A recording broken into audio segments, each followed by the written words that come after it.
Actually ప్రతి Sunday మా నాన్న ఫ్రీగా ఉంటారు కాబట్టి ఏమైనా కావాలా స్పెషల్గా ఏదైనా అని అడుగుతూ ఉంటారు అనమాట. మేము మాకు నచ్చింది చెప్తుంటాం, మాకు తెచ్చిస్తూ ఉంటారు.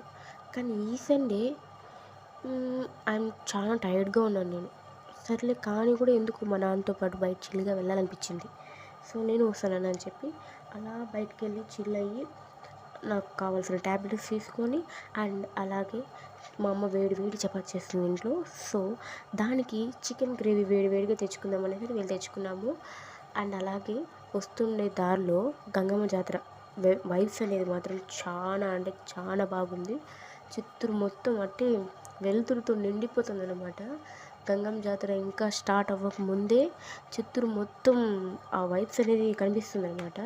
నేను నా ఫోన్లో క్యాప్చర్ చేద్దాం అనుకుంటే నా ఫోన్ అసలు నాకు అసలు అవైలబుల్లో ఇవ్వడం, అసలు నేను వీడియో తీస్తున్నాను, వీడియోస్లో అన్నీ తీస్తుంది నాకు అర్థం కావట్లేదు. అట్లున్నాయన్నమాట నా ఫోను. ఏం చేసేది ఇంకా సరే అని చెప్పి దాన్ని కొట్టి కొట్టి కొట్టి నేను వీడియోస్ తీస్తే లాస్ట్కి ఒక పిక్చరు, అమ్మవారి పిక్చరు లాస్ట్కి ఒకటి పడిందనమాట. ఇంక ఇవంతా పక్కన వస్తే అసలేం మ్యాటర్ ఏంటంటే మా నాన్నకి నేను వీడియోస్ తీసేది క్యాప్చర్ చేసేది అంతా మా నాన్నకి తెలియదనమాట. ఎందుకంటే మా నాన్నకి వీడియోస్ కానీ ఫొటోస్ కానీ నచ్చవు.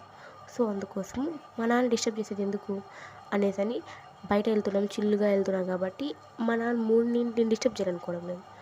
సో ఇవన్నీ నాకు ఏదైనా క్యాప్చర్ చేసుకోవాలనిపిస్తుంది. మెమరీ నాకు అంటే మా నాన్నతో జరిగే ప్రతి మూమెంట్ నేను ఒక మెమరీగా క్యాప్చర్ చేయాలనిపిస్తుంది. కానీ అది ఎలా ఎలా ఎలా అని అనిపిస్తే యూట్యూబ్ గుర్తుకొచ్చింది. సో అలా అనమాట. మా అమ్మతో ప్రతిరోజు నాకు ఉంటుంది ఏదో ఒక మూమెంట్ కానీ అంతా ఉంటుంది. కానీ మా నాన్నతో చాలా రేర్. అది మా నాన్న వర్క్ బట్టో ఏమో నాకు కరెక్ట్గా తెలియదు కానీ చాలా రేర్ అనమాట. ఆ మూమెంట్ ఫస్ట్ టైం నాకు ఇలా వచ్చింది. సో నేను బాగా ఎంజాయ్ చేయాలనిపించింది, బాగా చిల్ అవ్వాలనిపించింది. మా నాన్నతో బాగా బయట చిల్ అయ్యి వచ్చి చికెన్ కర్రీ తెచ్చుకొని ఇంట్లో చపాతీ చేశారమ్మ వేడివేడిగా. దాంతో పెట్టుకొని తిన్నాము. యాక్చువల్గా కర్రీ ఎలా ఉందంటే okay not good or not bad, okay బాగుంది. మీరు కూడా ట్రై చేయండి. హోటల్ నేమ్ కింగ్ హోటల్, దాంతో కర్రీ అనమాట. సో అలా అయితే బయట బాగా చిల్ అయ్యి మా నాన్నతో ఒక మెమరీ అనేది క్యాప్చర్ చేసుకున్నాను. Bye bye.